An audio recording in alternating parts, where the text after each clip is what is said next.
Month start ஆனதுலேருந்து நமக்கு அதிகமாக move ஆகக்கூடியது வந்து எக்லெஸ் ஐட்டம்ஸ் தான். அதுலேயும் ஹாட் செல்லிங்கான நம்மளோட ப்ரௌனிஸ் அண்ட் கிண்டர் பிளாண்டிஸ் வந்து டெய்லி நமக்கு வந்து ஆர்டர்ஸ் இருந்துட்டு இருந்துச்சு. தென் நம்ம ரீசெண்டாக நியூவாக லான்ச் பண்ணியிருந்த எக்லெஸ் குக்கீஸ்க்குமே நல்ல ரெஸ்பான்ஸ் வந்து கொடுத்துருந்தீங்க. இன்னைக்கு நமக்கு 2 kg எக்லெஸ் ப்ரௌனிஸ் வந்து ஆர்டர் இருந்துச்சு. அதில் 1 kg வந்து லோக்கல் ஆர்டர்ஸ் தான் அண்ட் 1 kg வந்து நம்ம ஷிப்பிங்காக சென்ட் பண்ண வேண்டியது தென்காசி அண்ட் சென்னையிலேருந்து கஸ்டமர் ஆர்டர் பிளேஸ் பண்ணியிருந்தாங்க. லோக்கல் ஆர்டர்ஸ் வந்து கஸ்டமர் மார்னிங் கேட்டிருந்தாங்க. ஸோ அதை நம்ம வந்து ஃபர்ஸ்ட் கம்ப்ளீட் பண்ணியிருந்தோம்.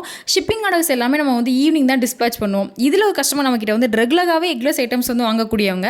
ஸோ அவங்களுக்கு எக்ஸ்ட்ராவாக நம்மளோட எக்லெஸ் குக்கீஸ்மே கொஞ்சம் கொடுத்து விட்டுருந்தோம். தென் சேம் கஸ்டமர் நம்ம கிட்ட வந்து சாக்லேட் மில்க் ஷேக்குமே கேட்டிருந்தாங்க. ஸோ அதையுமே ரெடி பண்ணி கஸ்டமருக்கு சேஃபாக டிஸ்பேச் பண்ணிட்டோம். ஸோ நீங்கள் நம்ம கிட்ட கேக் ஆர்டர் பிளேஸ் பண்ணோம் அப்படின்னா ஸ்க்ரீனில் உள்ள கான்டாக்ட் நம்பர் நோட் பண்ணிக்கோங்க.